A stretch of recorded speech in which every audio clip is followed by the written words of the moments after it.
And the man heading Cleveland schools right now on an interim basis is Peter Raskin, former CEO of National City Bank. Going with a candidate who isn't an educator is not that far of a stretch. News Channel 5's John Kosich joins us. And John, it's a roll of the dice that Pittsburgh took.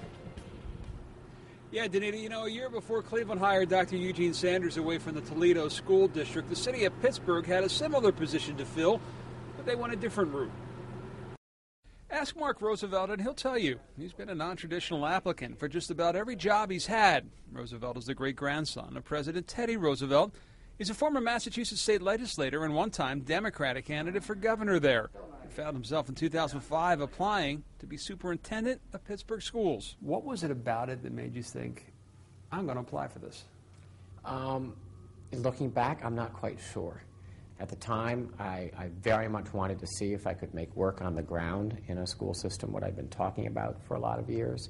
Coming in from outside of education, he knew he couldn't afford to not be bold. I probably had a more aggressive outlook than I would have if I were a professional superintendent. I wanted one chance to see what I could do. First problem we found had nothing to do with education. It was convincing people on different sides there was only one side. For example, in Pittsburgh, the superintendents and the boards hadn't gotten along for as long as anyone could remember.